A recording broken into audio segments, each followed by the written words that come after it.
So, lesson number 3, martial arts lesson. So I took Brazilian Jiu-Jitsu. Brazilian Jiu-Jitsu is different than most martial arts because you are constantly live drilling, right? So the lesson that I learned from Brazilian Jiu-Jitsu mixed martial arts is that a leader leads by kicking ass, okay? Both actually kicking ass and figuratively kicking ass. So in martial arts, in Brazilian Jiu-Jitsu specifically, and judo, and there are some other martial arts like this, but traditionally you could do karate or taekwondo or a very traditional martial art for a long time, 10 years, and you would eventually get your black belt, because if you put the time in, then you'll get that black belt, right? In a competition-based martial art, and if there aren't any Brazilian Jiu-Jitsu people in the audience or judo people in the audience or whatever the case may be, this is for the layman, right? So if you want to really hash this out, you can send me an email later and we can talk about it.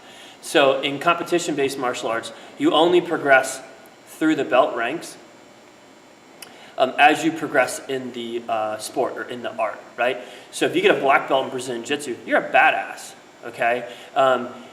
I've met a lot of black belts in traditional martial arts, not necessarily karate or taekwondo, but in traditional martial arts, where I would not say that person is a badass. I would say that I have a lot of respect for them because they have a black belt, but I would not necessarily say that person's a badass. A Brazilian Jiu-Jitsu black belt is a badass. All Brazilian Jiu-Jitsu black belts are badasses, right? All brown belts in Brazilian Jiu-Jitsu are badasses, okay? Because you only progress by being good. You only progress by tapping or by submitting people that are of the same belt level as you are or higher. So if you're a blue belt and you tap out a bunch of white belts, that doesn't mean anything. As a blue belt, you have to tap out a bunch of blue belts, or you have to tap out a bunch of purple belts in order to be able to progress to the next belt level. Okay, so what does that mean? Well, that means that if you're going to be a leader, then you need to be good at what you're leading somebody in, right? You need to kick ass in that thing.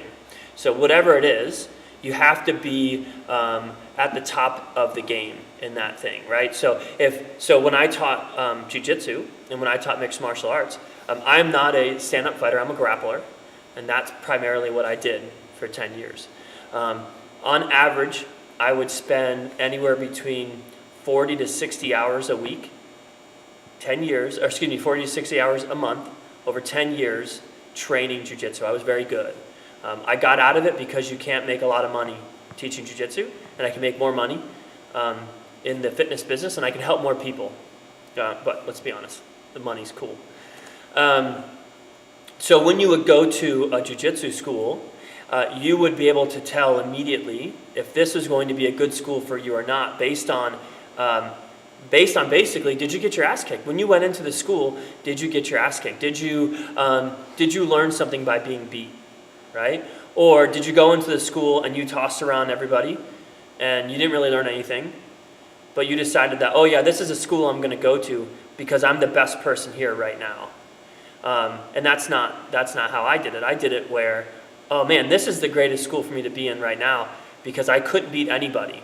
Everybody kicked my ass, so that means that I need to be here. That means that I need to be on this team so that I can be led by these people who are a lot better than me and that can kick ass, right? So rule number 3, you have to be good at what you're leading somebody in. If you are not the best of the best, if for me fitness and specifically weight loss, if I say to myself honestly, if I ask myself the question, are there better people in the state of New Hampshire, is there anybody in the state of New Hampshire who I think is better at helping somebody lose weight? And there's nobody.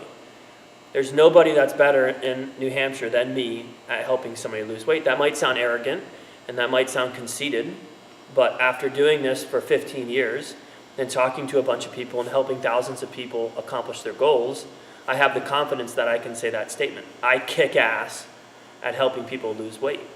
So if you can't say that, then as a leader, you might not be in the best position, right? If I can say, well, you know what, I can think of 10 people who are better at getting weight off of people than me, then I might not be the best leader for weight loss. Maybe I'm a better leader for rehab if I can't think of a lot of people that can do a better job at rehabbing.